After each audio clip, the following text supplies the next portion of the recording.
So write down the next adjustment, number 4.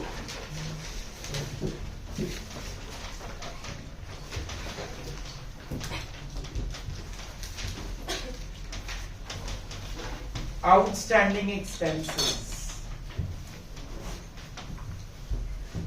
Outstanding expenses. इसका दूसरा नाम होता है accrued expenses.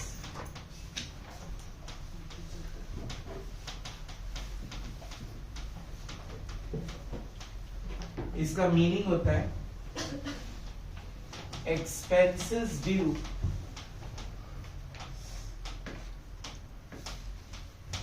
but not yet paid. Due हो चुका है लेकिन अभी पे नहीं किया. फॉर एग्जाम्पल, आपको क्वेश्चन में ट्रायल बैलेंस के अंदर सैलरीज गिवन है 10,000 और नीचे एडजस्टमेंट में दे दिया सैलरीज ₹2,000 आर आउटस्टैंडिंग. ओएस का मतलब क्या है? आउटस्टैंडिंग. इसी साल का खर्चा है वो लेकिन पे नहीं हुआ, तो अब आप इसको क्या कर दोगे? इस सैलरी में ऐड कर दोगे. जब आप P&L अकाउंट बनाओगे, 2 सैलरीज, पहले लिखोगे 10,000, फिर इसमें लिखोगे 2,000 ऐड आउटस्टैंडिंग, और बाहर दिखा रहे हैं कितना? 12,000. और जो चीज अभी हमने पे करनी है वो बैलेंस शीट में कौन सी साइड पे चली जाएगी? Liability side, because it is to be paid. Salaries outstanding कितना? 2,000.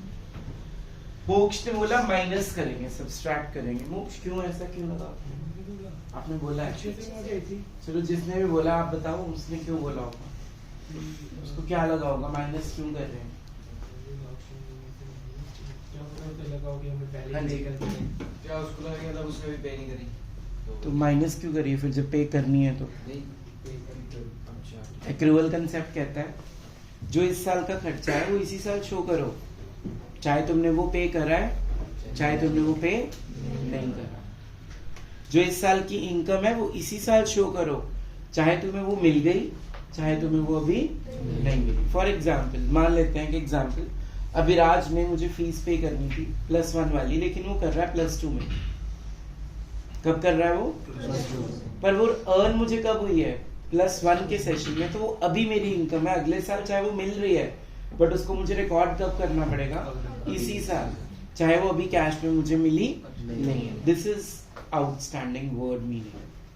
क्लियर? जल्दी से नोट डाउन कर लो. महक, अगर ये आउटस्टैंडिंग एक्सपेंस ट्रायल बैलेंस के अंदर होगा, ट्रायल बैलेंस के अंदर दिया है आउटस्टैंडिंग एक्सपेंस, तो इसका वन इफेक्ट होगा, वो बताओ कहां पे होगा? Very good, sit down.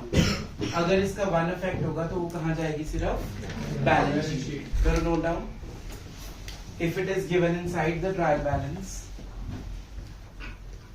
if it is given inside the trial balance, then it will go to liability side of balance sheet. It will go to liability side of balance sheet. Next, write down number 5.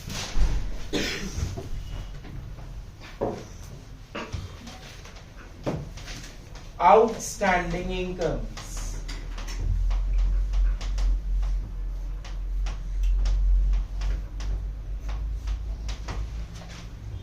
इसका दूसरा नाम होगा accrued incomes.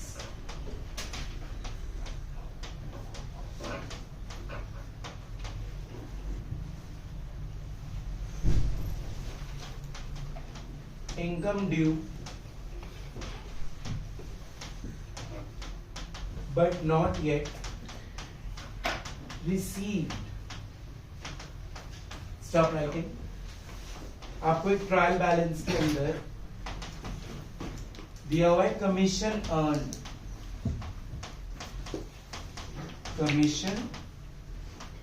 50,000, नीचे लिख दिया adjustment में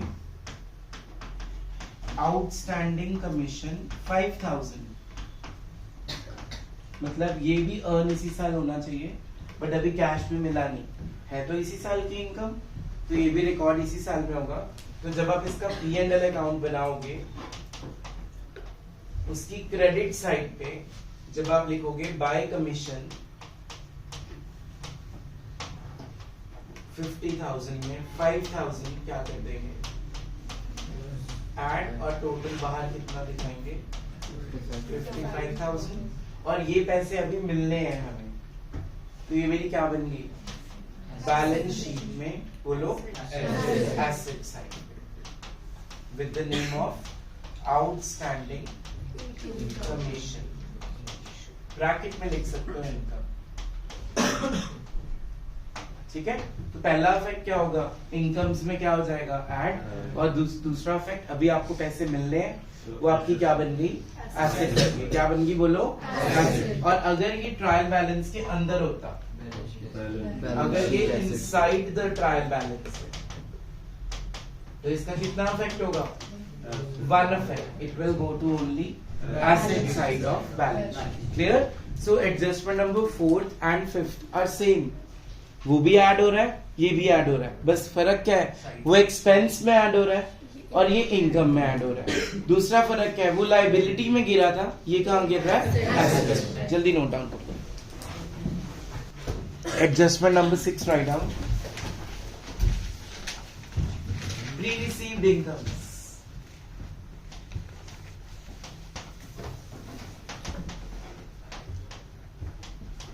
pre received incomes क्या मतलब बनेगा इसको, income received in advance. Stop writing, समझो पहले। मान लो मुझे महक ने +2 की फीस भी +1 में पकड़ा दी, क्या वो मुझे इस साल की इनकम है, लेकिन वो मेरी इनकम में एडेड है, तो मुझे क्या कर देना चाहिए वहां से माइनस। Very good. तो जैसे मान लो तुम्हें कमीशन रिसीव हुआ 50,000, ये ट्रायल बैलेंस है 50,000 का, और उसमें लिख दिया इट इंक्लूड्स ₹10,000 फॉर 2023 and 24, मतलब अगले साल की इनकम अभी मिल गई 2022 में। तो जब मैं इसका प्रॉफिट एंड लॉस अकाउंट बनाऊंगा, उसकी क्रेडिट साइड पे जब आप लिखोगे बाय कमीशन 50,000 में से 10,000 क्या कर देंगे माइनस, और कितना लिख देंगे 40,000। और जो चीज मुझे पहले अर्न हो गई अगले साल अर्न नहीं होगी, लेकिन मुझे महक को पढ़ाना पड़ेगा उस टाइम, तो वो मेरी क्या बन गई लायबिलिटी। तो बैलेंस शीट के अंदर it will go to liability side of balance sheet, like commission pre received with the amount of 10,000। और अगर ये चीज ट्रायल बैलेंस के अंदर होगी तो कितना इफेक्ट होंगे 1, it will go to only balance sheet. जल्दी से नोट आउट।